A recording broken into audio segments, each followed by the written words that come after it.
Sly Drexler.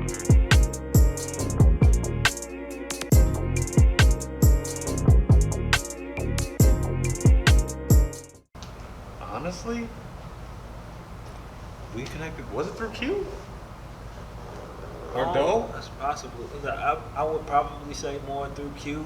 I think it had to be because I was working. You was working with Q. Hank, yeah. When he was, it was that Baby Blue Collar album. Yeah, it had to be. But I don't know if I met you then though. I don't feel like I met you till way after. Because he did another thing after that. I'm trying to remember. Yeah, but it had to be a little bit after that. Was it like a listening party or something? It had to be. Yeah, it's been a minute. I ain't gonna Matter of fact, it was. It might have been the listening for that. It was. Okay. It was because remember he had the sound, silent listening. Yeah, Yes, so I met you there. This is Right. the first This time really we the worked first together. time, yeah, like actually piecing it together, with each other. Because I think I produced something that he got on, but at the same time, it was never just direct. You know what I mean? So it's the first time directly. It was a matter of like getting intentional, really, Right, yeah. getting super I agree. intentional because all of the years we've known each other, it's probably closer to 10 years as far as That's crazy. knowing each other and seeing posts or whatever and like supporting or seeing each other. I like, man, what's the deal? We need to get one done. You know what I'm saying? Yeah. It's probably been a good 7 years of that. It's crazy, yeah. And then it just took one of the times for me just texting him like, man, we need to get one done. He was like, bet, let me lock the studio in. And then, Just went from there. it was One session. one session. I think that was a 4-hour session. Was it 4 hours? Because in the meantime, beforehand, I was sending them beats, just texting them beats and stuff like that. Yeah. But at the same time, he was still telling me, we need to be face to face, which I agree with because that's the best way. I agree that music comes out. So when it finally kind of happened, I was just like, I'm sitting on stuff, but I really directed. So now, in the moment, I'm kind of like, all right, I'm looking at shit that I'm like, all right, let me just. In my head, because that's producers here, you kind of know what you're gonna throw or what's gonna land towards a certain artist. You know what I mean? Or the sound that they're kind of going for at the time. So I'm doing one spectrum, then a little bit later, once he gets another song done, I'm like, okay, now let's flip it on its head. So it was just more so just going with the flow, seeing like a DJ would do. A lot of my influences definitely from the East Coast. So my uncle produces. I hate name dropping, but my uncle's DJ Premier. Hearing that's like some of the first rap I ever heard. So that's gonna always be. That's kind of like it's like a cornerstone for music. So that's always a foundation. But growing up here, late '90s, we was here during the richness of all the Houston music. So that's like the real foundation of it. It's really a mix of East Coast and down here. But fundamentally, learning how to make beats, I was always learning and watching the West Coast producers because a lot of their stuff is on YouTube. So I would take their techniques and kind of blend it all in.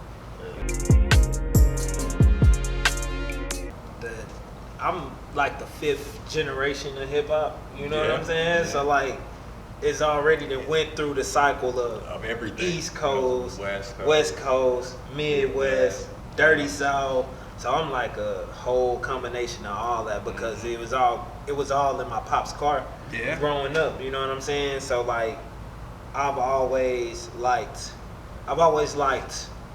MCs from New York and Chicago. Yeah. I've always liked production from the West Coast and the Dirty South. You know what I'm saying? And I guess I'm just like combination of all of that put together. Sly Drexler.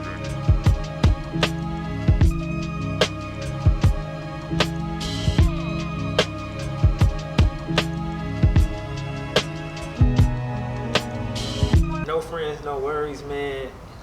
That's why I think it was important for me to put the Napoleon Hill at the end so people could get an understanding of what I'm really doing with that song because it could easily be mistaken. Like I'm coming coming at people, and I'm really just expressing an experience I had. So a lot of times they say don't meet your idols because you'll be disappointed. And I feel like how we just went through all of this, talking about being big fans of East Coast, West Coast, Dirty South.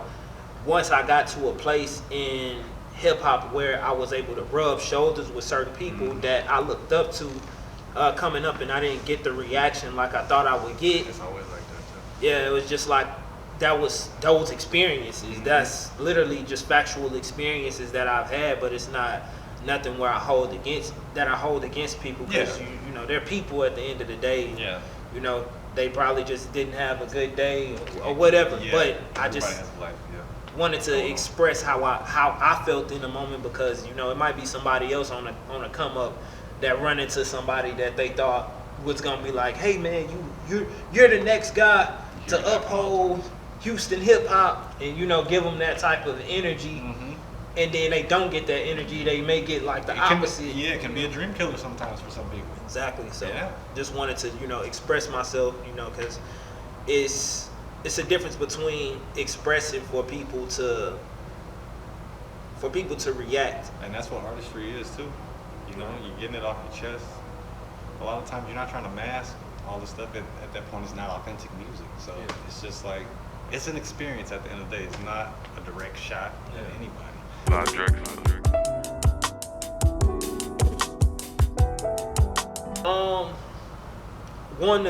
Want to tell a different story. So I always say, I tell my wife, more so because a lot of people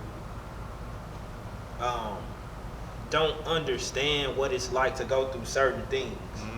And when you tell these stories about things that's real life to you, it brings you back to those things. So I always say I kind of had two careers, and my first career was telling my story, and my new career is creating my story with the words that I speak. And so I literally been in therapy, for probably the last, maybe in 2025, 6 months. But yeah, I've been in therapy, and I've been realizing through being in therapy that it's much needed, because you go through certain traumatic things. We think that, it's cool. Like it's my damn self. I know it for sure. Everybody does, I believe. Yeah. So, but keep going. I'm sorry. You good. We think it's cool sometimes to be like, I made it through this, and but really through trauma. We be kind of throwed out sometimes. We need that extra. So that's really all it was about. All of the processes to lead into me realizing I need a little bit something more than just knowing that I went through this, and I'm in this better position. Like, how can I become even better and be more of a healed person?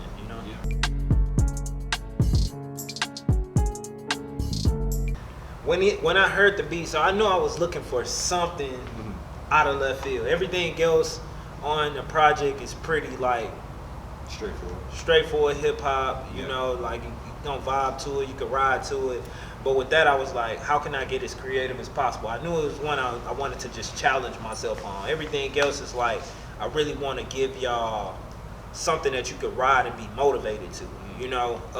Something that you could just, if you quote, you speak in life. But with Heist, it's like, how can I do that? Tell a story, and then I also never heard anybody tell a story in auto-tune.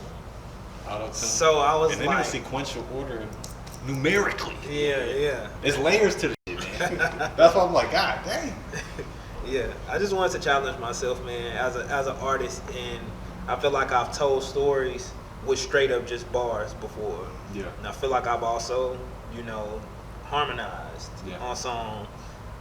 But I just wanted to bring it all together on that type of beat. That's like the real West Coast. It feel like something. That was Westy. Yeah, it was. Yeah. That bounce. Yeah, that's one beat I could say I was in a West Coast vibe for sure. Yeah. When I made that. So I think it's just both of us was probably trying to challenge ourselves. Like, he was probably trying to challenge himself musically, and I was just trying to challenge myself with the pen creatively with harmonies.